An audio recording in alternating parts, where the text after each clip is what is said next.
So I'd like to bring your attention to a couple of other really helpful Canva features. So when you're designing different presentations or thumbnails or whatever it is you're going to be working on in Canva, you have the ability, or Canva has the ability, to translate whatever it is you have created into another language, which can be very helpful as an educator. And the way that you would do that is you would open up whatever Canva design you have that has text on it. So let's say, for example, this back to school presentation I have. And then up the upper left-hand corner of Canva, you'll see this option that says Resize and Magic Switch. So if you go ahead and click on that, you'll see here one of the top options is a translate feature. It will translate your design into another language. So we're going to go ahead and click on that. And then we have to decide what language we're going to translate to. So when you click on that drop down, you could scroll through all the languages, or you could just start typing in the language that you want to translate, and it should populate here. So if I want to translate this to Spanish, and because this has multiple pages or multiple slides, by default it's going to translate all pages, but if you want to just translate certain pages, you can make those changes here. In addition, by default, when we translate this, what it's going to do is generate a new copy. So this is not going to save over your original copy with a new language. It will create a second copy. If you do not want to do that and you just want one copy with the translated version, you can check this off, but this is off by default. So now I'm going to select Translate, and it's going to now translate this entire presentation. It does it pretty quickly, and then I'm going to click Open Presentation. So this is going to open up now a Spanish copy of my presentation. So the only things you'll have to take a look at when you do a translation is to take a look at the text, because obviously the translation, the number of characters that are used in the translation may be different than the English version.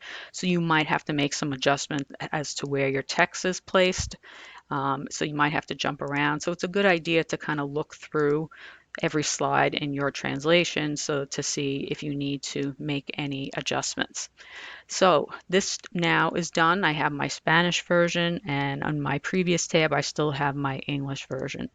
So now that we've got a lot of presentations and a lot of digital media we're creating, another helpful tip is to organize your content into folders. So let's say, for example, because this is a back to school presentation, I want to put this in a folder labeled September so that any content that I'm going to be using during the school year in September is in one easy place to locate. So what I'm going to do, since I have this open, is I'm going to select File, and I'm going to select Save to a Folder. And I have a number of different folders here, and you can see here I already have a September folder, but if I didn't have a folder that I wanted to save to, I could click Create New, and then I could create another folder. But I don't need to do that now because I want to put this in my September folder. But if you don't have a folder yet, that's the way you would do it. So I'm going to back out of here, and I'm going to select my September folder, and I'm going to select Save.